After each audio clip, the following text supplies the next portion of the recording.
மகா பரிசுத்தமுள்ள நம்முடைய கர்த்தராகிய இயேசு கிறிஸ்துவுக்கு சகல துதியும் கனமும் மகிமையும் உண்டாவதாக.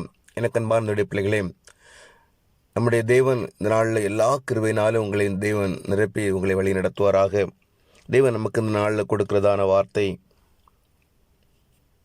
எபேசியருக்கு எழுதின நிருபம் 1 அதிகாரம் 3வது வசனம். அப்போஸ்தலனாகிய பவுல் எபேசியருக்கு எழுதின நிருபம் 1 அதிகாரம் 3வது வசனம்.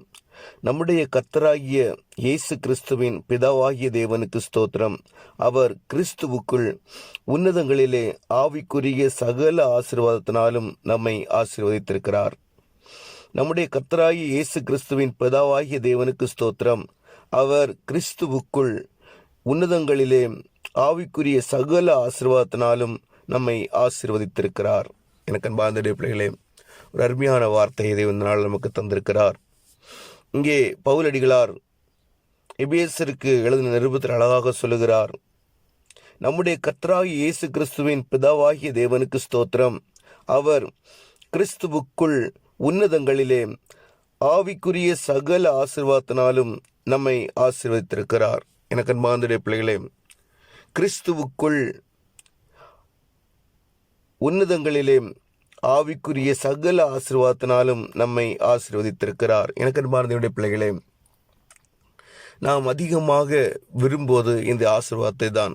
ஆவிக்குரிய ஆசீர்வாதத்தை அதிகமாக நாம் தேவனுடைய சமூகத்தில் கேட்கிறோம். ஆண்டவரே, ஆவிக்குரிய ஆசீர்வாதத்தினால என்னை நிரப்புங்கப்பா என்று சொல்லி தேவனுடைய சமூகத்தில் அதிகமாக நாம் அதை வாஞ்சிக்கிறோம். ஆனால் இங்கே பவுலடிகளார் அழகாக சொல்கிறார், அவர் கிறிஸ்துவுக்குள் உன்னதங்களிலே ஆவிக்குரிய சகல ஆசீர்வாதத்தினாலும் நம்மை ஆசீர்வதித்திருக்கிறார். எனக்கு அன்பார்ந்த பிள்ளைகளே, கிறிஸ்துவுக்குள் ஏற்கனவே கிறிஸ்துவுக்குள் நம்மை உன்னதங்களிலே எல்லா ஆவிக்குரிய ஆசீர்வாதங்களாலும் பிதாவாகிய தேவன் நம்மை ஆசீர்வதித்து விட்டார்.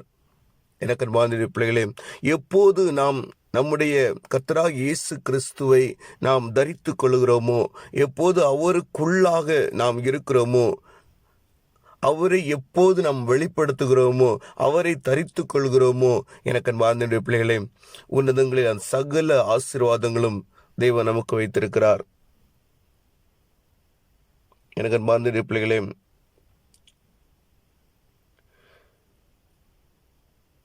அதுதான் பவுலடிகளார் சொல்லும்போது சொல்லுகிறார். கலாத்தியருக்கு எழுதின நிருபத்திலே 6வது அதிகாரம் 17வது வசனத்தில் சொல்லுகிறார், இயேசுவினுடைய அச்சு அடையாளங்களை நான் என் சரீரத்தில் தரித்து கொண்டிருக்கிறேன். இயேசுவினுடைய அச்சு அடையாளங்களை நான் என் சரீரத்திலே தரித்து கொண்டிருக்கிறேன். அவன கண்பார்ந்த பிள்ளைகளே, எப்போது இயேசு கிறிஸ்து நம்முடைய வாழ்க்கையில் வெளிப்படுவாரோ, இயேசு கிறிஸ்து நம்முடைய சரீரத்தில் வெளிப்பட ஆரம்பிப்பாரோ, நிச்சயமாக சகல ஆவிக்குரிய ஆசீர்வாதங்களினாலும் நாம் நிரப்பப்படுவோம். எனக்கு அன்பார்ந்த பிள்ளைகளே, நாம் இதைதான் நாம் வாஞ்சிக்கிறோம். ஒவ்வொரு நாளும் நம்மில் இயேசுவை வெளிப்படுத்தும்படியாய், நம்மில் இயேசுவை தரித்து கொள்ளும்படியாய் நாம் அதிகமாய் வாஞ்சிக்க வேண்டும். எனக்கு அன்பார்ந்த பிள்ளைகளே, எப்போது நாம் இப்படி வளர்ந்து பெறுகிறோமோ, அப்போது ஏற்கனவே பிதாவாகிய தேவன் இயேசு கிறிஸ்துவுக்குள்ளாக நம்மை சகல ஆசீர்வாதத்தினாலும் ஆசீர்வதித்திருக்கிறார். உன்னதங்களிலே எல்லா ஆவிக்குரிய சகல ஆசீர்வாதத்தினாலும் தேவன் நம்மை ஆசீர்வதித்திருக்கிறார்.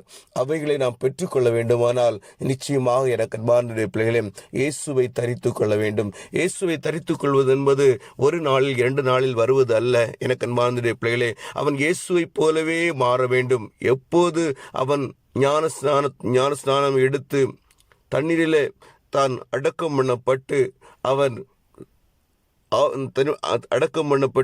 அவன் எப்போது விசுவாசத்திலே உயிர்ப்பிக்கப்படுகிறானோ, எனக்கு அன்பார்ந்த பிள்ளைகளே, பாவ சரீரம் மரித்து அவன் விசுவாசத்துக்குள்ளாக உயிர்ப்பிக்கப்படும் போது கொஞ்சம் கொஞ்சமாக அவனுடைய வாழ்க்கையில கிறிஸ்துவானவர் வெளிப்பட ஆரம்பிப்பார்.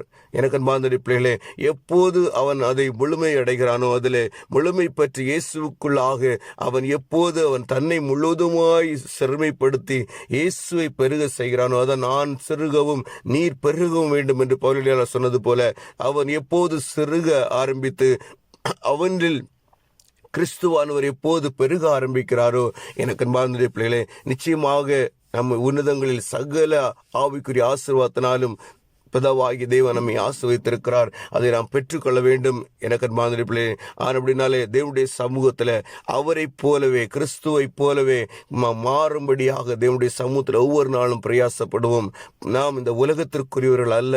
அப்படினாலே இந்த உலகத்தின் காரியங்கள், உலகத்தின் ஆசை, இன்பங்கள் எதுவும் நம்மை ஆட்கொண்டு விடாதபடிக்கு ஒவ்வொரு நாளும் பாவத்திற்கு மரித்து தேவனுடைய சமூகத்தில் தேவனை வெளிப்படுத்துகிற, இயேசு கிறிஸ்துவை வெளிப்படுத்துகின்ற பிள்ளைகளாக நிச்சயமாக நாம் வாழ பழகிக்கொள்ள வேண்டும். எனக்கு அன்பான பிள்ளைகளே, அநேக நேரங்களில் நாம் அவைகளை இழந்து போகிறோம். நம்முடைய அநேக செய்களின் நிமித்தமாக, இந்த உலகத்தின் ஆசை நிமித்தமாக அநேக காரியங்களை குறித்து கவலைப்பட்டு நம்முடைய வாழ்க்கையில் அவைகளை இழந்து போகிறோம். எனக்கு அன்பான பிள்ளைகளே, நிச்சயமாக நாம் நம்முடைய இயேசு கிறிஸ்துவை நம்முடைய சரீரத்தில் வெளிப்படுத்த வேண்டும். அப்படி நாம் வெளிப்படுத்தும் போது, அவர் இந்த உலகத்தில் வாழும்போது என்னென்ன காரியங்களை நடப்பித்தாரோ, என்னென்ன அதிசயங்களையும் அற்புதங்களை நடப்பித்தாரோ, அந்த சகல ஆவிக்குரிய ஆசீர்வாதங்களாலும் தேவன் நம்மையும் நிரப்பி நம்மை கொண்டும் தேவன் பெரிய காரியங்களை செய்வார். எப்போதும் நினைவில் வைத்துக் கொள்ள வேண்டும். நாம் செருக வேண்டும். இயேசு கிறிஸ்து நம்மில் பெருக வேண்டும், நம்மில் வெளிப்பட வேண்டும். நாம் அவருக்குள்ளாக தாழ்ந்து அவருக்குள்ளாக ஜீவிக்க நம்மை பழக வேண்டும். எனக்கு அன்பான பிள்ளைகளே, வார்த்தை மூலமாய் தேவன் நம்மை ஆசீர்வதித்து வழி நடத்துவாராக. ஜெயிப்போமா? அன்பின் பரலோக தகப்பனே, தர்மியான நாளுக்காய் உமக்கு ஸ்தோத்திரப்பா. நீர் கொடுத்த வார்த்தைக்காய் உமக்கு நன்றி ஆண்டவரே. அப்பா, அவர் கிறிஸ்துவுக்குள் உன்னதங்களிலே ஆவிக்குரிய சகல ஆசீர்வாதத்தினாலும் நம்மை ஆசீர்வதித்திருக்கிறார். ஆண்டவரே, இந்த வார்த்தைக்காக உமக்கு ஸ்தோத்திரம். ஆவிக்குரிய ஆசீர்வாதங்களை நாங்கள் வாஞ்சிக்கிறோம்ப்பா. ஆனால் ஆண்டவரே, நீர் எங்களில் பெருகணும்ப்பா. நாங்கள் உண்மையில் செருகணும் ஆண்டவரே. அந்த கிருபைகளை எங்களுக்கு தாங்கப்பா. உண்மை நாங்கள் தரித்து கொள்ளும்படியாய் பவுலடியார் சொன்னது போல, ஆண்டவரே, இயேசுவினுடைய அச்சடையாளங்களை நான் என் சரீரத்திலே தரித்து கொண்டிருக்கிறேன் என்று சொன்னது போல, அந்த உண்மை தரித்து கொள்ளுகிற அனுபவம், உண்மையில் மறைந்திருக்கிற அனுபவம், அந்த கிருபைகளை தேவன் எங்களுக்கு தாங்கப்பா. உண்மை அதிகமாய் வெளிப்படுத்த எங்களுக்கு உதவி செய்யுங்கப்பா. அந்த பாவ வாழ்க்கையை விட்டு விலகி உம்முடைய சமூகத்தில் உம்மோடு கூட நடக்கின்ற, உம்மை போல நடக்கின்ற கிருபைகளை என் தேவன் தாங்கப்பா.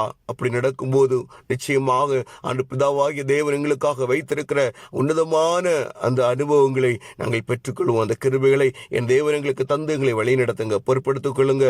ஒவ்வொரு பிள்ளைகளையும் உடைய சமூகத்தில் தருகிறோம்ப்பா.